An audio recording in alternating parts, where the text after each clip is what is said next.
Good morning everyone. চলো দেখো, বাসি কাজ শুরু করে দিলাম। আর তো আজ তো কয়েকদিন ধরে ভিডিও ছাড়তে পারি না, চারো তরফ শুধু সুর চিল্লা চাল্লি বেজান গান বাজছে, তার জন্য কোনো বয়স দিয়েও ছাড়তে পারি। তারপরে আজকে না ভাবলাম যে না ছাড়িয়েও দেই, এত সব খেলা চলছে মাঠে, কীর্তন চলছে, এইসবের জন্য কোনো বয়সও দিতে পারি না। দিনে রাতে 2400 ঘন্টা সময় পাই না, এই শুধু চিল্লাচিল্লির লাগে, একটু খালি জায়গা পাই না যে বয়স দেওয়ার লাগে। তো দেখো আজকের ভিডিও ব্লগটা কেমন হয়েছে একটু জানাবেন। অনেকদিন পরে ছাড়লাম, কারণ সমস্যা তো আমি বলেই দিচ্ছি কী কারণে। তো বিছনাটা গুছাইয়া নিলাম, নিয়ে সংসারে তো সারাদিনই কত কাম কাজ থাকে, এটা বলার মতো নয়। মেয়েরা হচ্ছে লক্ষ্মী, আর লক্ষ্মীর মতো সব কিছু গুছাইয়া নিয়ে লক্ষ্মীর মধ্যে কাজের মতন মানে করলে গিয়া কিটা করবা হওয়ার মতন নাই। তারপরে দেখো এই যে বিছনার মধ্যে এই যে পলিথিন দিয়া খাতাটা বিছাইয়া রাখছে কেন, ওই পাশের রুমের আবুটা সবসময় আমার সঙ্গে থাকে।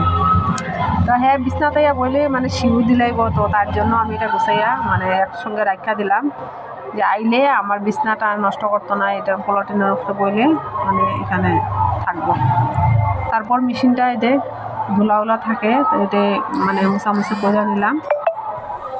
তো তারপর দেখো কালকে কাপড় ধুয়েছিলাম, ওই যে কয়টা মানে গোড্রেসের কাপড়, তো এগুলো আমি একটু ইয়ে করলাম, গুছাইয়া রাখা দেবো ভিতরে। আর ব্ল্যাঙ্কেটটা রুদ্র উঠলে রুদ্র দিয়া দেবো। আর সারাদিন কাজ থাকে। তারপরে এই যে ঘরটা ঝাড়ু দিয়া দিলাম, দিয়াই তো বাসন টাসন মাজিয়া স্নান টান করিয়া তারপরে অন্য কাজ থাকবো, এই যে পূজা টুজা দিব। আর তারপরে দেখো এই যে সন্ধ্যা হইল, সন্ধ্যার সময় একটু মুড়ি আর ডালমুট খাইলাম, মানে সর্দি লাগছে, ভালো লাগে না, মুখে রুচি নেই কোনো কিছু, কী খাইব। তো তারপর দেখো এসে দুপুরবেলা যে পূজা দিছিলাম, তো আবার সন্ধ্যার সময় পূজা দিয়া দিলাম। তো দেখো এই যে শুভ সন্ধ্যার শুভেচ্ছা রইল বন্ধুরা, সবাইকে অসংখ্য ধন্যবাদ এবং অনেক ভালোবাসা রইল। সবিতা সেন ফ্যামিলি ব্লগে সবাইকে অসংখ্য ধন্যবাদ। আবার কালকে দেখা হবে, তো আজকে এখানে সমাপ্ত করলাম।